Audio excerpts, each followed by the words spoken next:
This beautiful woodland setting is actually a small yard in the middle of Tulsa.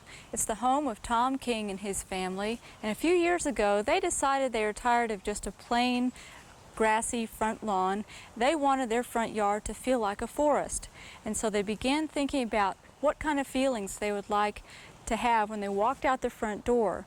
They wanted some tall deciduous trees to give them shade. They wanted some smaller specimen trees that had interest with fall color or interesting flowers and so forth. They wanted some woodland shrubs, some ornamental grasses, ground covers, and a lot of rocks to make them feel like they were walking along a woodland path. Now, the process of converting a suburban lawn into a forest like this has taken the Kings 3 years of a lot of planning and hard labor. The first year, they just planted trees, 3 large trees. There were 2 lacebark elms and a Chinese pistache. They planted those above grade. The next year they came in, killed out the rest of the lawn with Roundup, brought in 25 truckloads of soil amendments, worked those in, and started developing the pathways using large rocks and mulch. And one thing we want to point out is that the rocks are all very carefully placed. They're not just lined end to end to line the pathways like runway lights at an airport. They're carefully placed. Some of them look like they've been here for years and years. They have that aged look, and if you've ever walked out in a forest, you'll notice that it looks like soil has filled in behind the rocks. There might be a slight amount of erosion out in front of the rocks, and they look like they've just grown up from the soil. Now, if we look on back over here, they have planted the 3 large trees for shade in an overstory feel, and then they filled in with some trees that are considered temporary trees. For instance, the redbud right here can be bought fairly reasonably at a nursery. It grows fairly rapidly, and it's a temporary tree out in front to shade the Solomon seal right here until the Chinese pistache back behind it gets large enough to provide cooling shade for the Solomon seal and some other herbaceous perennials that need a cooler temperature than we normally have in full sun in Oklahoma. To my left here is a large azalea that is, again, temporary.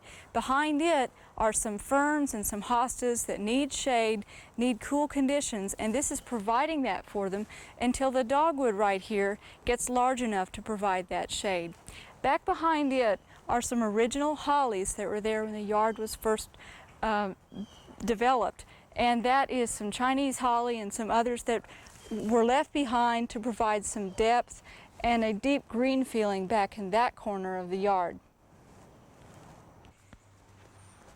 Well, we've come nearly full circle around this path that meanders around the King's yard, and there are a few final points I'd like to make.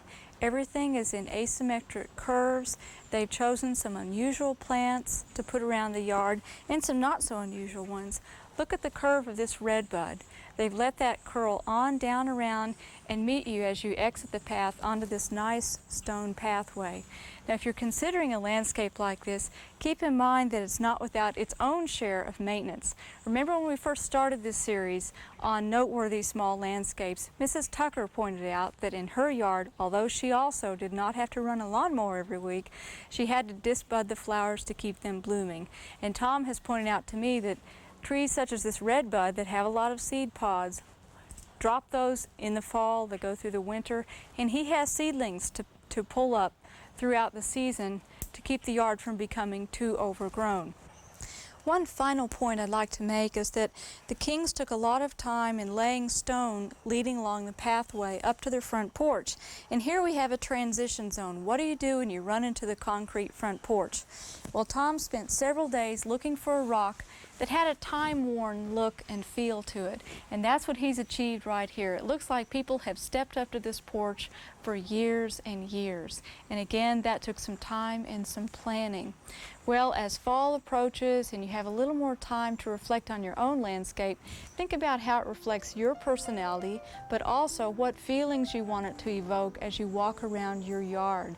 And maybe you'll come up with some landscape like this, or one that reflects your own personality.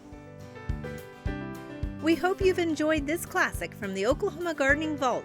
Remember, even though these tips and techniques are timeless, there's always something new to learn in the world of gardening. By subscribing to both Oklahoma Gardening and OK Gardening Classics, you'll have access to a wealth of gardening knowledge. both classic and contemporary.